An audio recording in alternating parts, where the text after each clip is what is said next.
Hello winners, welcome Vipin Sinha the श्रेष्ठ English के class में। और आज बड़ी खुशी की बात है कि आपके कारण हमारा चैनल अब मोनेटाइजेशन इसका हो गया है। और आपसे उम्मीद करता हूं कि आपके शेयर के द्वारा, आपके कमेंट के द्वारा, आपके लाइक के द्वारा हम लोग आगे बढ़ रहे हैं। जब आप हमारे स्टूडेंट कुछ न कुछ हमसे पाते हैं और जब कमेंट लिखते हैं, बड़े तरह तरह के कमेंट आते हैं, बड़े अच्छा लगता है। किसी ने हमें कोरोना वॉरियर भी कह दिया, तो अच्छा लगता है कि आप हमें लाइक कर रहे हो। आप ही मेरे सब कुछ हो, भगवान मैं मानता हूं। तो भगवान की तरह आप रहें और सीखते रहें, ताकि आपका एयरफोर्स का जो सेट है वह बनाने के बाद आपसे एक भी क्वेश्चन ना बने। उम्मीद करता हूं कि आप फायदा उठा रहे होंगे। आइए क्वेश्चन में चलते हैं सीधा। क्वेश्चन नंबर आपका 1 नंबर आपके सामने है। ये सेट नंबर 16 है। सेट नंबर 16 का एयरफोर्स का सेट, पहला वर्ड है आपके पास sound made by following object, यानी किसी के द्वारा कैसे साउंड आवाज निकाला जाता है। तो जब हम आवाज निकालते हैं तो पहला वर्ड है बेबीज। बेबीज कैसे आवाज निकालेगा पता है? लिस्पिंग करता है। क्या करेगा? लिस्पिंग। ओ सॉरी,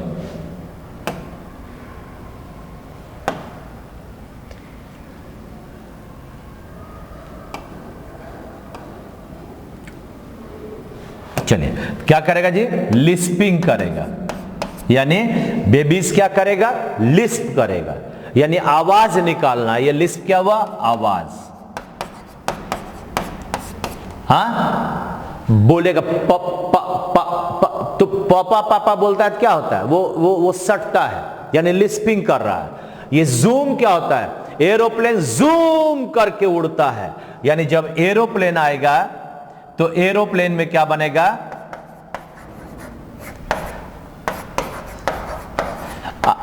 का आवाज जूम। एरोप्लेन का आवाज क्या करेगा? जूम करेगा। और बेबीज का आवाज क्या किया जी? बेबीज का आवाज क्या किया? लिस्प किया। उसी तरह से बोज, BOWS, तीर। तो तीर का आवाज क्या करेगा पता है? ट्वांग। TWANG। जब छोड़ता है टन सा निकलता है, शे, उसी को कहते हैं हम लोग ट्वांग। और ट्रेन की आवाज, ट्रेन की आवाज को हम लोग बोलते हैं रंबल। अरे खड़खड़ खड़खड़ खड़खड़ खड़खड़ कर चलता है, तो जब खड़खड़ा के चलेगा तो हम लोग उसको बोलते हैं रंबल करना। तो हो गया आपके पास, आपका जवाब मिला। कौन सा भाई?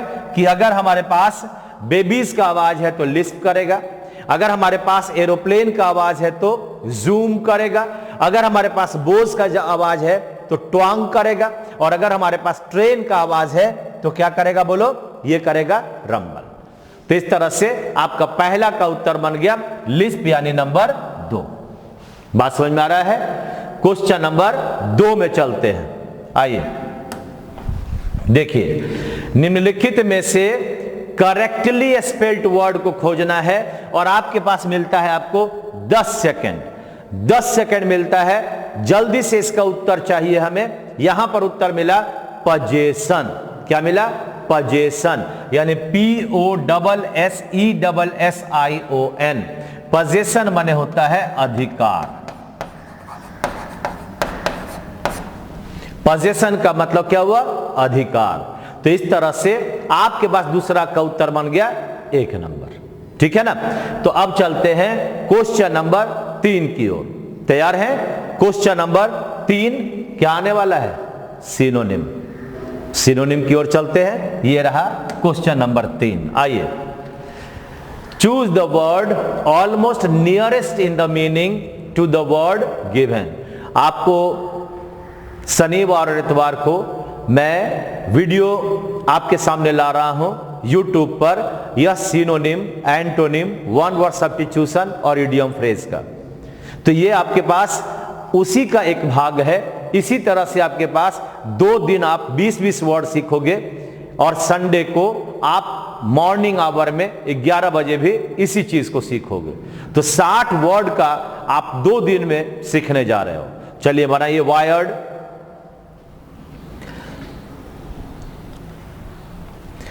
क्या है? वायर्ड। वायर्ड का मतलब विचित्र। क्या होता है? विचित्र। अजनबी, इसको बोलते हो अजनबी। तो अजनबी का वर्ड इस 4 में से खोजना है। बंधु बोलो, उत्तर नंबर होगा 1। स्ट्रेंथ का मतलब अजनबी। यूजुअल प्रायः, यूजुअल का मतलब प्रायः। रेगुलर नियमित, रेगुलर माने नियमित। नॉर्मल माने सामान्य।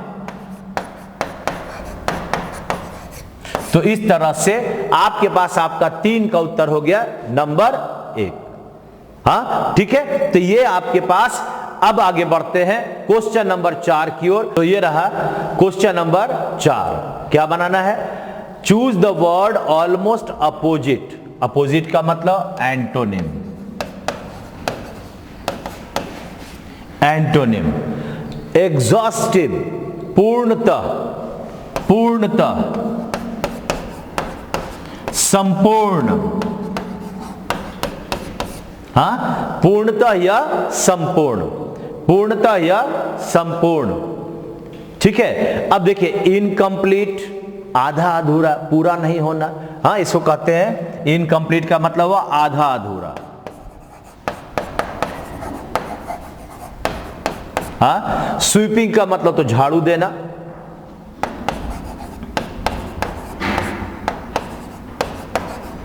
झाड़ू देना।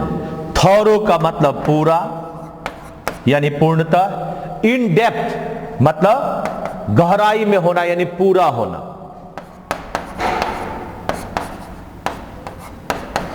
गहराई में होना या पूरा जानकारी होना। तो अब हमारे पास क्या उत्तर होगा? नंबर 1 होगा। इनकम्प्लीट होगा। क्या होगा? इनकम्प्लीट। बात समझे? क्या बनेगा? इनकम्प्लीट, आधा अधूरा है, अपूर्ण है। इसको आप कह सकते हो अपूर्ण। ठीक है ना? तो उत्तर बना हमारा 4 का उत्तर 1 नंबर। Question number 5। आइए, ये 1 वर्ड सब्स्टिट्यूशन है। 1 वर्ड सब्स्टिट्यूशन है, जरा ध्यान से देखिएगा। 1 वर्ड सब्स्टिट्यूशन का हमारे पास अगर मैं चलता हूं अनेक शब्दों के एक शब्द, तो आपके पास आपका वर्ड है a picture drawn to make people laugh. यानी ऐसा तस्वीर बनाना जिसको लोग देखते ही हंस पड़े। क्या भाई? इसको कहते हैं ऐसा पिक्चर जिसे देखते हंसी आ जाए। हाँ, इसका ये हिंदी हुआ। क्या लगता है जी? ऐसा तस्वीर जिसको देखते ही हंसी आ जाए, व्यंग चित्र। इसको हम लोग बोलते हैं व्यंग चित्र। तो व्यंग चित्र कहां है?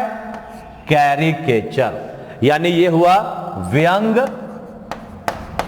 चित्र, है ना? कैरिकेचर होगा, व्यंग चित्र। फिर क्या है आपका पहला वर्ड है आपका एपर्ट्योर। एपर्ट्योर का मतलब बर्बाद।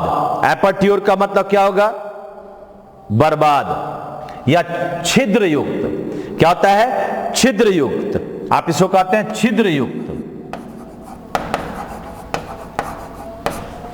जिसमें छेद होता है उसको कहते हैं छिद्र युक्त। पंक्चर, पंक्चर का मतलब क्या हुआ? जैसे कांटी वगैरह चुभ जाना, कांटी इत्यादि किसी चीज में चुभ जाना। हाँ, जा रहे साइकिल के टायर में एक कील आ गया, तो तो वह कील जब चुभ गया उसको क्या बोलते हो? कहते हो तुम लोग पंक्चर हो गया है ना, पंक्चर हो गया है। और ओवरट्योर का मतलब किसी से संधि प्रस्ताव करना, इसको कहते हैं संधि। संधि इधर से होगा, जरा से इसको ठीक कर लो, हिंदी भी थोड़ा ठीक हो जाए तो बढ़िया है। संधि प्रस्ताव यानी किसी से हम झगड़ा नहीं किए, आपस में मेल मिलाप कर लिए, तो हमारा उत्तर बन गया कैरिकेचर, व्यंग चित्र। तो इस तरह से आपका 5 का उत्तर बन गया नंबर 2। छठा आने वाला है क्वेश्चन, क्या तैयार है? 6 नंबर में क्या मिलेगा पता है ना? 6 नंबर में आने वाला है जंबल सेंटेंस। आइए क्वेश्चन नंबर 6, चलिए देखिए क्या है question number 6। A dunes and his usual place, a boy was considered in a corner as punishment in class was standing.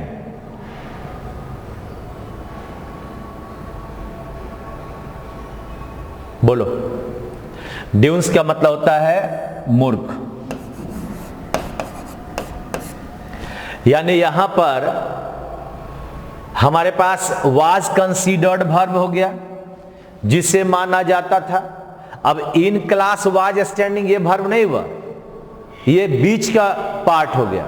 इसका मतलब हुआ कि हमारे पास यहां पर उत्तर 2 नंबर से होगा।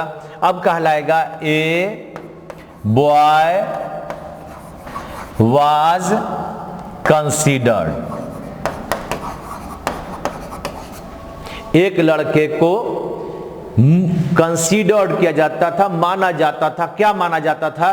तो a dunce and his usual place, और उसका जो स्थान था सामान्य, in class was standing,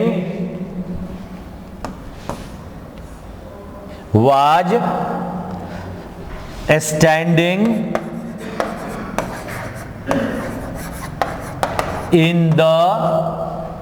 in a corner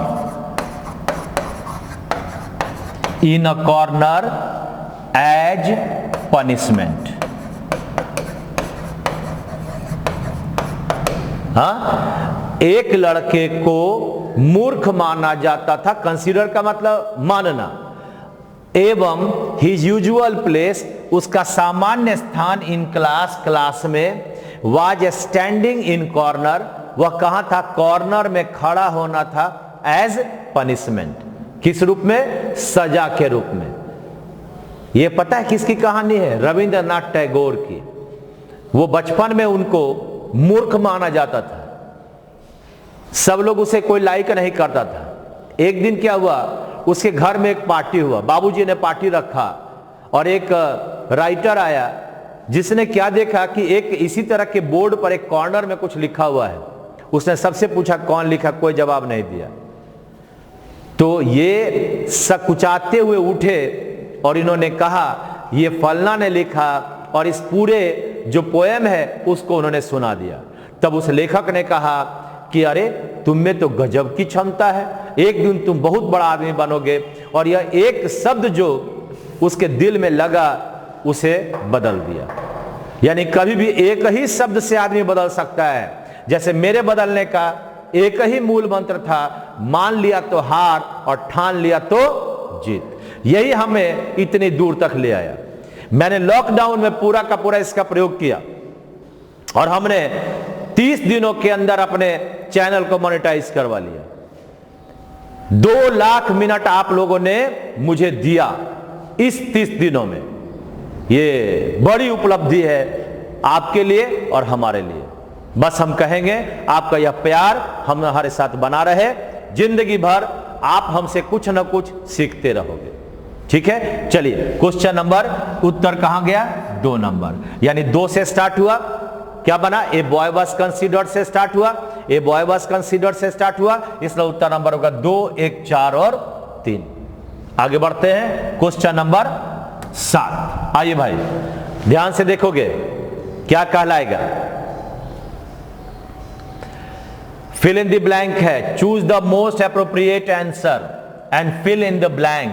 Rajesh called his cousin, जो उसका चचेरा मचेरा मौसेरा फुफेरा ससेरा भाई था, ससेरा भी होता है, ए उसको क्या बोला। राजेश ने अपने कजिन को क्या बोला, पता नहीं क्या बोला।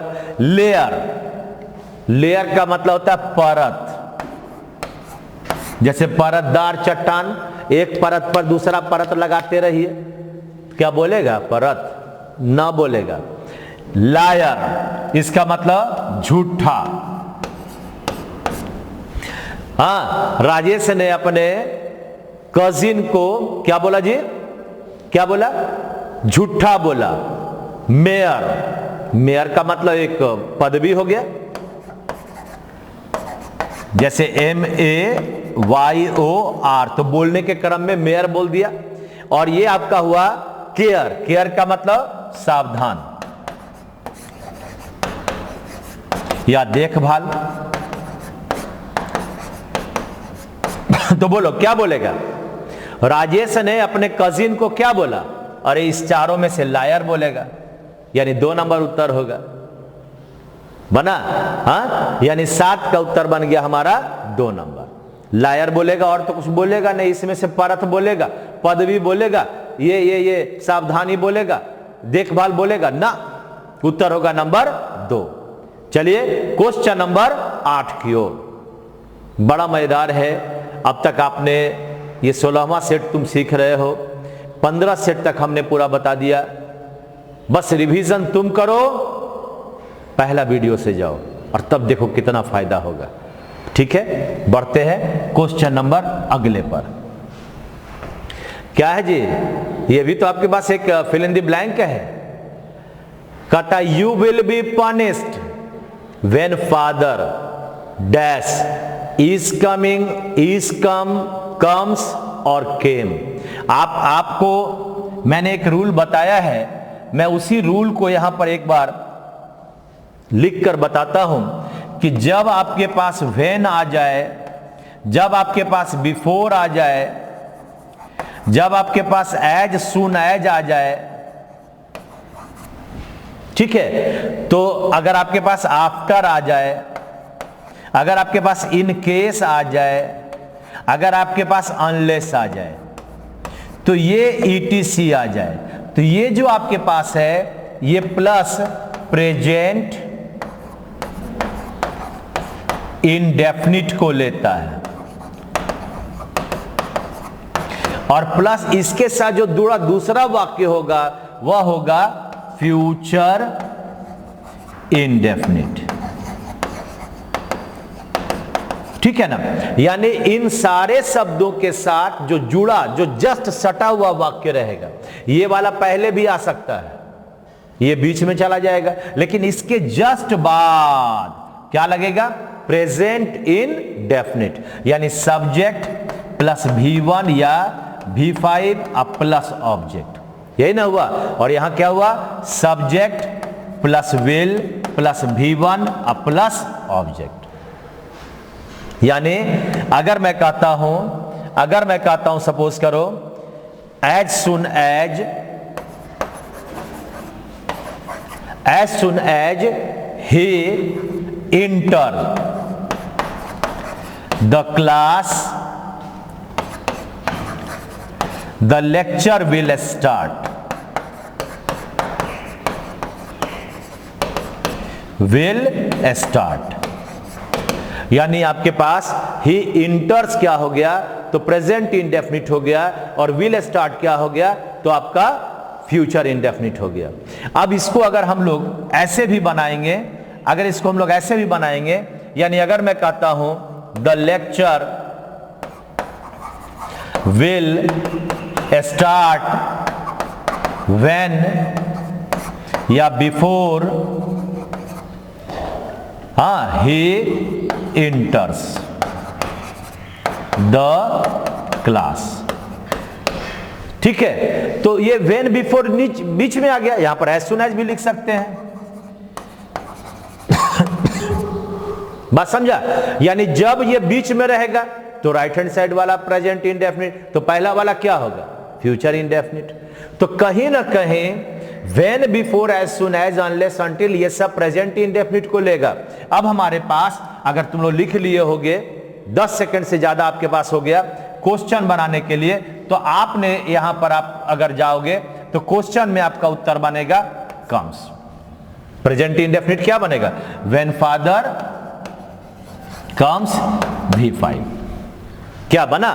ये हुआ तुम्हारा कौन सा उत्तर? तो क्वेश्चन नंबर 8 का उत्तर 3 नंबर होगा। आगे बढ़े, ये आपका अब आगे आपके पास आने वाला है क्वेश्चन नंबर 9। ये रहा 9 नंबर, बनाइए। हाँ जी, 9 नंबर आर्टिकल पर है, ध्यान से पढ़िएगा।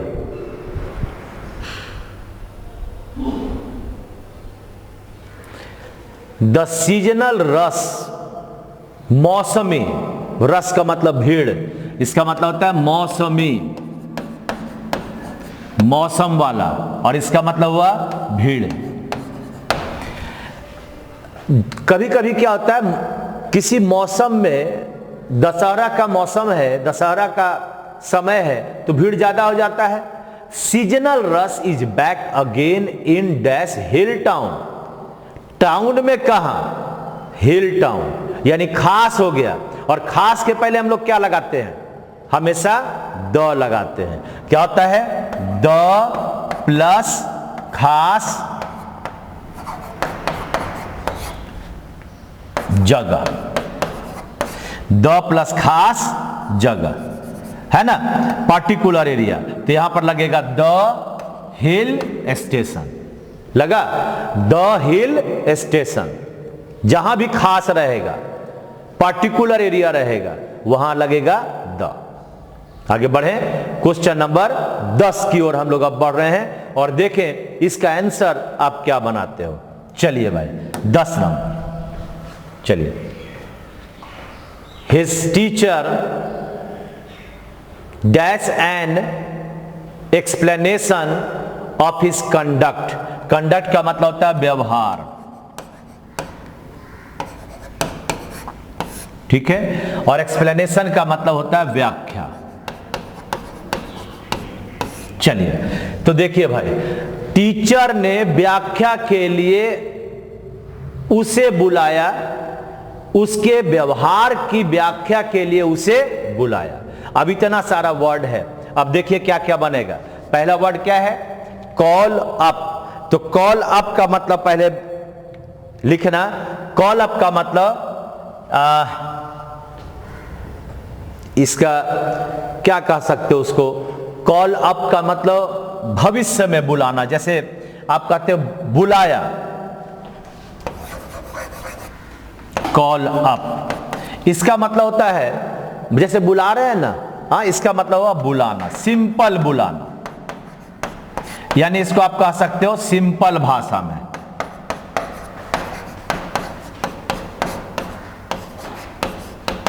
ठीक है, कॉल फॉर।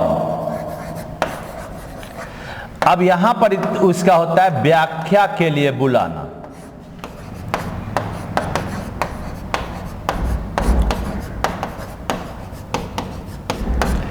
व्याख्या के लिए बुलाना। उसी तरह से आपके पास है call of. Call of, call of का मतलब होता है रद्द करना, रद्द कर देना। हमें बुलाए, हम कहेंगे नहीं जाएंगे, तो क्या बनेगा? Call of. और यहां पर अगर हम कहते हैं, सपोज करो एक वर्ड है कॉल, यहां तो ऑन है, ये तो वर्ड ही नहीं है, इसलिए आपके पास अब हमें अगर ये 3 वर्ड की बात करें तो हमारा उत्तर क्या बनेगा? बताओ क्या बना उत्तर? यानी उसके व्यवहार की व्याख्या के लिए टीचर ने बुलाया, तो बनेगा कॉल फॉर, यानी बना कॉल्ड फॉर। अगर ऐसे ही आवाज दिया, ए राम इधर आइए, क्या लगाओगे? Call up. बात समझ में आया? तो इतना बढ़िया से आपकी व्याख्या हो गया कि इसका उत्तर कैसे 2 नंबर हुआ, क्यों नहीं आपका 1 नंबर हुआ।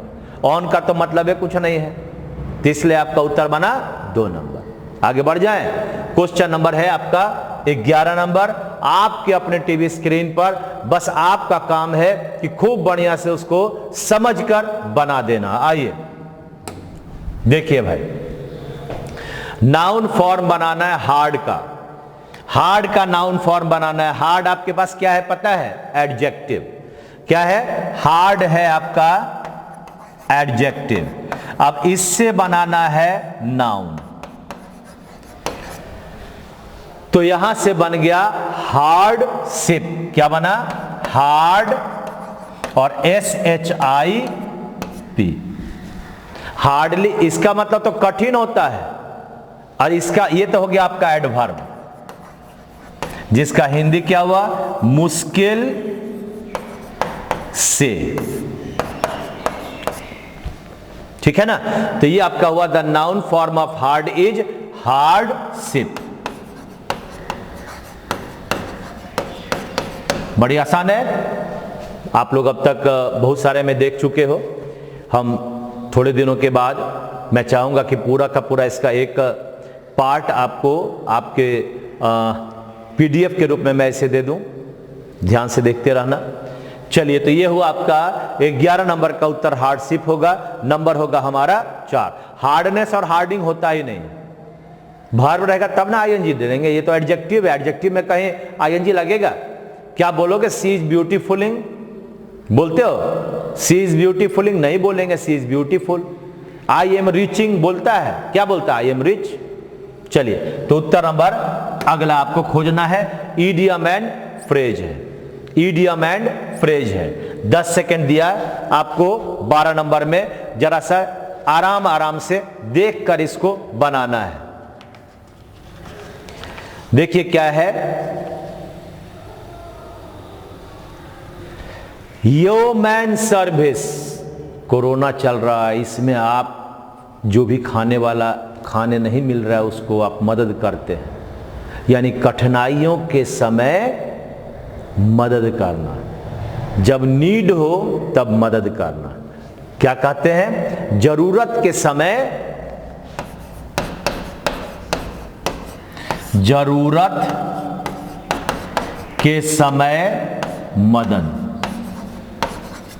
जरूरत का वर्ड क्या होता है? नीड होता है, यानी useful help in need. Need का मतलब क्या हुआ? जरूरत। बात समझा? जरूरत के समय नीड का मतलब हुआ। अब आपके पास खोजना था इडियम एंड फ्रेज का, तो आपका उत्तर बन गया 3 नंबर, यानी आपने बनाया 3 नंबर का उत्तर, जो क्या कहता है? Useful help in need. ठीक है ना? तो आगे बढ़ते हैं क्वेश्चन नंबर 13 की ओर। ह्यूमन सर्विस, अभी आपकी जरूरत है, आप किसी की मदद अगर करते हो तो बड़ी फायदा आपको भी होगा।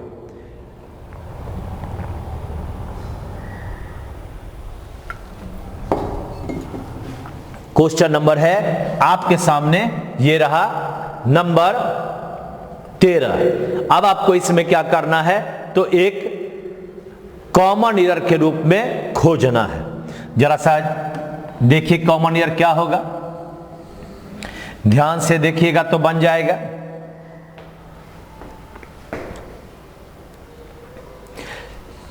पढ़े क्या हम?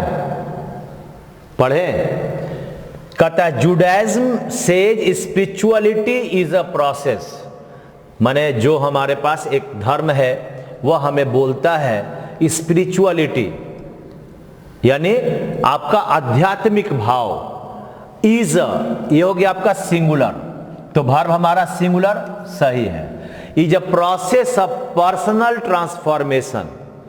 आपका व्यक्तिगत चेंज होता है, बदलाव होता है। इन्वॉल्विंग वैल्यूज एंड बिलीव्स, जो ये चेंज होता है वह शामिल करता है वैल्यूज का, मूल्यों का, बिलीव्स विश्वास का। That provides purpose and guidance for our living। तो ये क्वेश्चन आपके सामने किस रूप में आया आप बताओ? आप कहते हो it is I who dash going, is, am और आर। अब आप देखें, हु के पहले क्या आया? आई आया। तो तुम आई के लिए क्या लाए? एम लाए ना? हाँ, अगर मैं कहता हूं he is one of the best, he is one of the best mothers, sorry, she is the best, one of the best mothers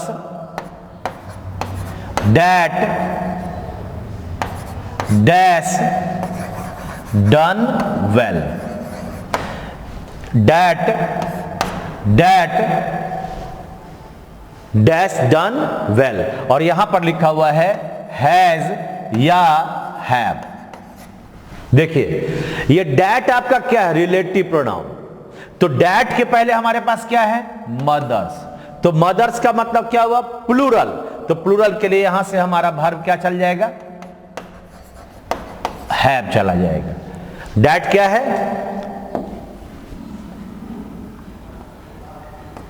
that क्या है? तो आपके पास डैट है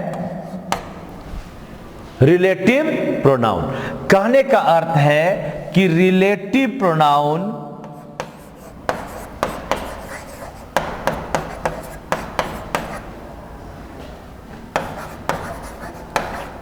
के बाद वर्ब निर्भर करता है रिलेटिव प्रोनाउन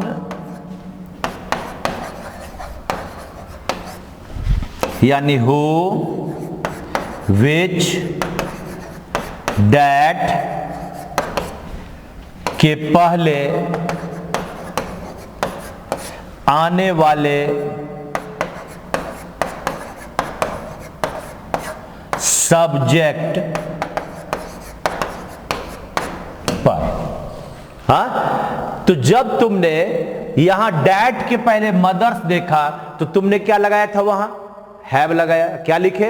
रिलेटिव प्रोनाउन के बाद वर्ब निर्भर करता है रिलेटिव प्रोनाउन के। जो रिलेटिव प्रोनाउन का मतलब क्या हुआ? हु, विच, डैट, यही हुआ सब्जेक्ट के तौर पर, के पहले आने वाले सब्जेक्ट पर। अब देखो, यहां पर तुमने किया मदर्स लाया तो मदर्स के लिए हैव लाया। यहां पर क्या किया? हु के पहले आई, तो आई के अनुसार हमारा वर्ब कैसा आया? एम। अब देखिए, आपके क्वेश्चन में देखिए, गौर से देखोगे अपने आप उत्तर मिल जाएगा। ये देखो, डैट के पहले क्या आया जी? बिलीव्स आया। तो बिलीव्स के लिए हमारा वर्ब क्या होगा? ये आपका देखो प्रोवाइड्स है, गलत है, ये V1 होगा। क्या बनेगा? ये बनेगा प्रोवाइड, यानी V1। समझा क्या क्या बना? देखो गौर से, यानी अब तुमने क्या किया? तुमने किया यहां है ना, वैल्यूज एंड बिलीव्स, ये क्या हो गया? प्लूरल। डैट प्रोवाइड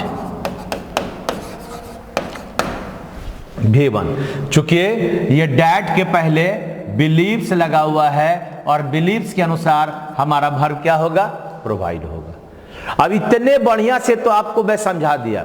और एक उदाहरण याद रखना, it is I who am going, क्योंकि हु के पहले आई है तो आई के अनुसार हमारा वर्ब एम हुआ। उसी तरह डैट के पहले बिलीव से प्लूरल, तो जब ये प्लूरल है तो वर्ब क्या होगा? V1 होगा। समझे बात को? ये आसान है, ये बार बार बनाते बनाते आपका दिमाग खुलने लगेगा, इससे डरना नहीं है। ये इसका प्रोनाउन के चैप्टर में रिलेटिव प्रोनाउन आप पढ़ोगे प्लेलिस्ट में जाकर। अभी प्रोनाउन हालांकि नहीं है लेकिन आ जाएगा, तो वहां पर आप लोग पढ़ते रहना, ठीक है। तो उत्तर क्या हुआ इसका? 13 का 1 नंबर। 13 का उत्तर कितना? 1 नंबर, है ना। 13 का उत्तर हुआ 1 नंबर। चले क्वेश्चन नंबर 14, आइए देखिए क्वेश्चन नंबर 14। एकदम बढ़िया से बनाओ, बिना हड़बड़ाए हुए।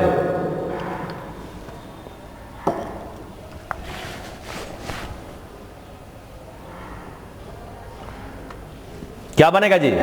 One of the hazard of swimming in the ocean is an unexpected encounter with jellyfish. कहता है कि one of the hazard, hazard का मतलब होता है खतरा, हाँ, इसका मतलब होता है खतरा। तुम देखो, one of plus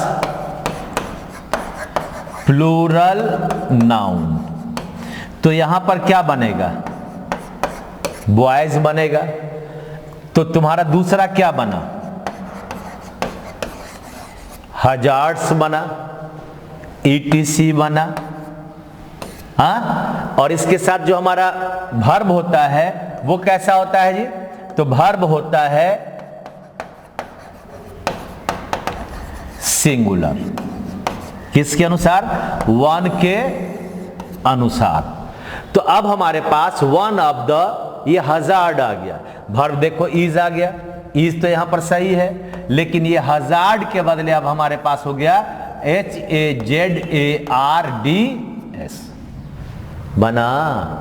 one of the hazards of swimming, यानी उत्तर नंबर हो गया इसका 1 नंबर। है ना आसान, भारी नहीं है। बार बार बनाते बनाते अपने आप बढ़िया हो जाएगा। चलिए, तो क्वेश्चन नंबर अगला है 15 नंबर, बनाइए। अब इसमें हमें क्या बनाना है? 10 सेकंड 10 सेकंड 10 सेकंड 10 सेकंड। 10, 9, 8, 7, 6, 5, 4, 3, 2, 1। अरे यार, 1 नंबर।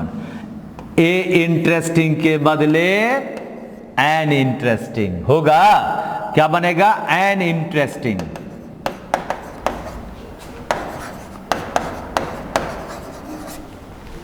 अरे आई बना, वॉवेल है, क्या बनेगा? एन बनेगा। ये हुआ उत्तर नंबर 15 का 1 नंबर। ठीक है, आगे बढ़ते हैं। नेक्स्ट क्वेश्चन है आपका 16 नंबर। 16 नंबर क्वेश्चन है, नरेशन पर आधारित क्वेश्चन है। जरा सा आप बढ़िया से इसको सोच समझकर बनाइए। किरण सेड, जब सेड है तो सेड रहेगा। I will reach Patna tomorrow morning. I बदल गया, देखिए इसके अनुसार, किरण के अनुसार यहां होगा सी, विल का बन गया वुड, इतना तो पक्का है। और टुमारो बदलता है नेक्स्ट में, यानी यहां बनेगा नेक्स्ट में। तो किरण सेड पहला में ठीक है, सेड के बाद देखो सी विल आ गया, नहीं बनेगा। सेकेंड नंबर में सेज है और विल है, कभी नहीं बनेगा। थर्ड नंबर में Kiran said that she will reach, ये भी नहीं बना जी। तो इसका मतलब क्या उत्तर हुआ? उत्तर number 4, Kiran said that she would reach Patna the next morning, यही बनेगा उत्तर। ठीक है ना, यानी हमारे पास 16 का उत्तर बना 4 नंबर। आइए क्वेश्चन नंबर 17। चलिए, पैसिव वॉइस बनाना है। देखो पैसिव, थोड़ा बढ़िया से ध्यान से सोच समझ कर बनाओगे, बन जाएगा। क्या है? यहां पर है एम राइटिंग। क्या है? Am writing. यानी जब एम राइटिंग लिखेंगे तो इसका बन जाएगा is am are plus being, और हम एक सूत्र लिख रहे हैं। अब इज या आर या होगा, ये तो उसके अनुसार होगा। तो यहां पर है राइटिंग ए स्टोरी, यानी क्या बनेगा? इज बनेगा। तो इज बीइंग होगा, ये बात पक्की हो गई। पहला है a story is being written by me after a, sorry यहां पर था a story after a long time, ये हो गया वाज रिटन, ये तो बनेगा नहीं। तुम लोग देख लिया बढ़िया से। थर्ड नंबर में है हैव, नहीं बना। फोर्थ नंबर में है हैड, नहीं बनेगा, यानी उत्तर बनेगा 2 number. A story is being written by me after a long time. आ रहा है ना समझ में? हाँ, तो इसका मतलब आगे बढ़े, पैसेज आने वाला है, जरा बढ़िया से ये लीजिए। पैसेज आ गया आपके सामने, आपके टीवी स्क्रीन पर। आप जरा बढ़िया से, आपको पता है मैं हिंदी भी दे देता हूं लास्ट में, और इस बार मैंने चेंज किया है। पहले मैं आपको एक पैसेज है, पैसेज के बाद आपका क्वेश्चन है, और क्वेश्चन के बाद आपके पास उसका हिंदी लिखा है। तो अब आप जरा सा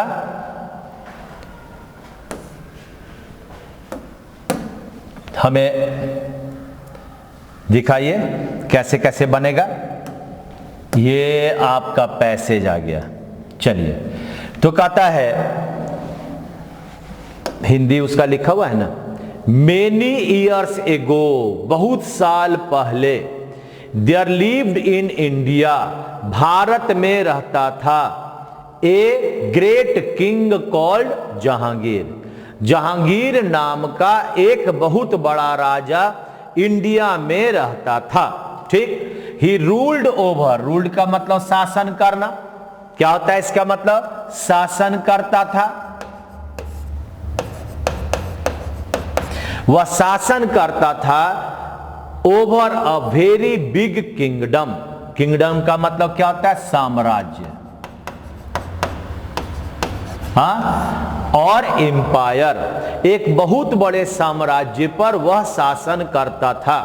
भारत में एक महान राजा जिसका नाम था जहांगीर रहते थे, जिसका शासन इतना बड़ा था, बहुत बिग किंगडम पर वो शासन करते थे। सो इसलिए he was called an emperor. Emperor का मतलब क्या होता है? सम्राट। हाँ, इसलिए वह सम्राट कहलाते थे। क्यों कहलाते थे सम्राट? क्योंकि वे बड़े साम्राज्य पर शासन करते थे। The emperor wanted to be just, जो राजा जहांगीर था वह हमेशा चाहता था जस्ट होना। यहां जस्ट का मतलब अभी नहीं, नीचे सब वर्ड लिखा हुआ है। जस्ट का मतलब न्यायिक। वह न्यायिक होना चाहता था।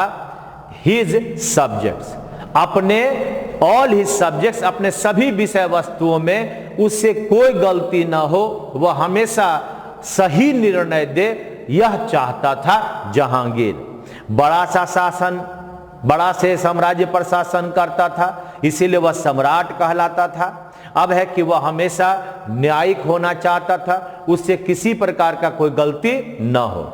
ही ऑर्डर्ड हिज सोल्जर्स, उसने अपने सैनिकों को आदेश दिया, to tie a big bell. Tie का मतलब क्या होता है? हम लोग यहां पर टाई बांधते हैं ना, गला बंद, तो इसका मतलब बांधना। बांध क्या करते थे? उसने आदेश दिया अपने सोल्जर्स यानी सैनिकों को कि to tie a big bell. Bell का मतलब घंटी। एक बड़ा सा घंटी को बांध दो, एक बड़े से घंटी को बांध दो, in front of the palace. Palace का मतलब राजमहल। पैलेस का मतलब क्या होता है? राजमहल। यानी बड़े से घंटी को राजमहल में लगा दो, ऐसा उस राजा ने, जहांगीर ने अपने सैनिकों को कहा। ठीक है। Then he sent the soldiers to every part of the empire. ऐसा कह के उसने क्या किया? अपनी बातों को रखने के लिए अपने सोल्जर्स को उसने अपने जो साम्राज्य था उसके एवरी पार्ट में, एवरी पार्ट का मतलब प्रत्येक भाग में भेज दिया। प्रत्येक भाग में अपने सैनिकों को उसने भेज दिया। दे एनाउंस्ड, वे घोषणा करते थे। एनाउंस का मतलब घोषणा है ना, करते थे।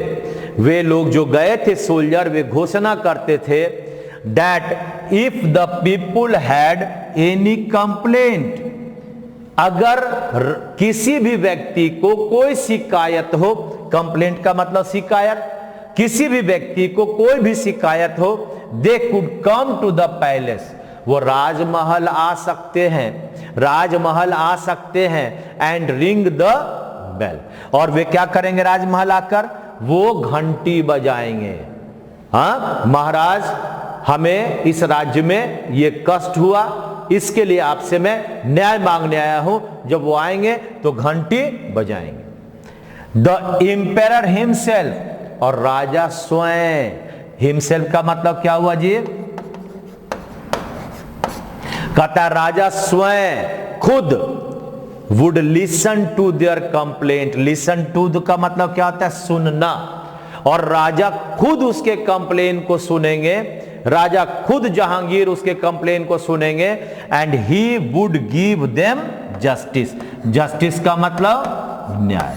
और वे राजा जो हमारे जहांगीर हैं वह न्याय करेंगे। यानी भारत में एक महान राजा जहांगीर रहता था जो बड़े साम्राज्य पर शासन करता था, इसलिए उसे सम्राट कहा जाता था। वह सभी विषय वस्तुओं में न्याय प्रिय यानी जस्ट था। जस्टिस से बना जस्ट। उसने अपने सैनिकों को कहा कि आप एक बड़ा सा घंटा हमारे राजमहल पैलेस में बांध दें, ताकि किसी को भी अगर कोई तकलीफ हो तो वह आकर उस घंटी को बजाकर सीधे राजा से फरियाद कर सकता है, और राजा स्वयं उनकी बातों को सुनकर न्याय करेंगे। और इस तरह से उसने अपने सैनिकों को राज्य के विभिन्न भागों में भेज दिया। वे जाकर इस फरमान को सुनाते थे। लोग वहां पर आकर घंटी बजाकर जब बजाते थे तो राजा स्वयं उपस्थित होकर अब उनकी बातों को सुनकर और उनका न्याय करते थे। इस तरह से ये एक साम्राज्य यानी जहांगीर की बात का कहानी है। अब आपके पास इसके हमारे क्वेश्चन हमें करने हैं। सारा का हिंदी नीचे लिखा हुआ है। आप उसके हिंदी को जब आपका वीडियो बन जाए, जब खत्म हो जाए, तो आप हिंदी को नीचे पढ़ लेना, दोबारा जरूर पैसेज बनाना, उससे आपका भला होगा। देखिए क्वेश्चन नंबर पहला है, ये 18 नंबर क्वेश्चन है। कहता है Jahangir was called an emperor. Jahangir को सम्राट कहा जाता था, क्यों? जहांगीर को सम्राट क्यों कहा जाता था? पहला, he was a great king, बड़ा महान राजा था, इसीलिए उसको सम्राट कहा जाता था। यह कभी नहीं होगा। He ruled over a very big kingdom, बड़े साम्राज्य पर शासन करता था, इसीलिए उसे सम्राट कहा जाता था। एकदम सही। ही लिव्ड इन इंडिया, भारत में रहता था, तो क्या हुआ? मैं भी तो भारत में रहता हूं। He lived in a big empire many years ago, बहुत बड़े साम्राज्य में वह रहता था। क्या प्रजा था कि राजा था? ये कहां संभव इससे है? इसलिए उत्तर नंबर होगा 2 नंबर। ठीक है। क्वेश्चन नंबर आपके सामने आ रहा है 19। आइए 19 नंबर क्वेश्चन बनाओ। क्वेश्चन नंबर आपका 19। What was the desire of Jahangir? Desire का मतलब होता है इच्छा। हमारे राजा जहांगीर का इच्छा क्या था? पहला है टू ऑर्डर हिज सोल्जर्स, अपने सैनिकों को आदेश पर आदेश देना। खाली आदेश ही देता था? ये कहां उसका निर्णय था, इच्छा था? यानी ये नहीं होगा। To make many conquest, conquest का मतलब विजय, या इसको हम लोग कहते हैं जीत। यानी राजा को बहुत सारे जीत का इच्छा था, बहुत सारे देशों को जीत लेगा, वो इच्छा था। ऐसा पैसेज में तो नहीं कहता है। To be just to his subject, अपने सभी विषय वस्तुओं में वह जस्ट हो यानी न्यायिक हो, यही हमारे राजा कहते थे। यानी उत्तर नंबर 3 होगा। ये तो होगा नहीं। To rule over a very big kingdom, बड़े से साम्राज्य पर वह शासन करे, ऐसा वह चाहता था, नहीं होगा। लास्ट है कंप्लेन का मतलब क्या होता है? कंप्लेन का मतलब क्या होता है? तो पहला आपके पास है कंप्लीट। कंप्लीट का मतलब पूरा करना। हाँ, एक कंप्लेंट का मतलब क्या होता है जी? शिकायत। कॉम्प्लेक्सिटी माने उलझन।